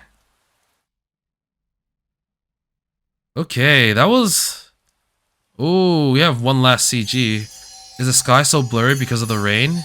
Because of my tears? Holding his body as it slowly dissolves into tiny fragments of light. I stretched out a hand towards the sky. Someone, tell me. Where did that sky of ours go? Bad end. Okay, yeah, I'm not surprised. A lot of the delusions that we did, it's just added a lot like more bad delusion stuff to Takumi. It felt like it was going in a direction that was honestly going to be pretty bad for Takumi. So, yeah, this is ending B, the bad end. I assume it's the bad end. It seems like the bad end. It's definitely the bad end, actually. But this recording this time, I didn't realize that the Suwa encounter was going to be so slow. I didn't realize I stopped basically at the end of it, so that Suwa had like nothing more to provide. So, yeah, I'm probably going to combine this with the other video. So this will be one longer video. But, ending B was weird. All the new content we got, I mean, not all of it. We got some content. Okay, let me phrase it. All the new content that we got that was not from Takumi's point of view was very, very interesting and gave us insight on what was actually happening. So the stuff involving Shogun, the stuff involving Rimi when he wasn't with Takumi, the stuff involving Suwa and Hazuki, as well as like Genichi Narose, even him. There was a lot of interesting stuff that, like, you know, that we were able to see from their perspective. Like how, well, like he was either those. Like even Suwa and Hazuki knew about it. They're in the first ending. They were just acting like they didn't know each other. But the moment they felt that, you know, the eyes are gone. We're not being stared at. We can talk like we always talk. And suddenly their facade goes away. And yeah, we learned that they were a couple. Learned that Suwa was the father of the child that they sacrificed to the cult. Like, what the fuck? And yeah, there was just a lot of stuff that we learned, but it was also kind of like, yeah, that, like, the reason I stopped last time was because the stuff with Suwa, Hazuki, and their baby really messed me up. I felt disgusted, and I don't really know. That ending was kind of weird, but like I said before, seeing how much simpler this process of going through New Game Plus was than I expected, I might end up trying to do whatever ending I can do in that case. So, yeah. Oh god, though, there's so many more. I'm gonna have to start making some save slots. I think I have to make one for, like, a majority of the chapters when the chapter starts. But we'll get through it, hopefully. So, ending B took me, personally, 2 episodes. I wonder how long it'll take me to do the other endings. So the next 6 are character routes. Oh god, there's so many. So yeah, we're gonna have to tackle those one at a time. But I hope they're not too long. I don't want them to go over 4 episodes or something like that. And even so, it's still gonna be super long.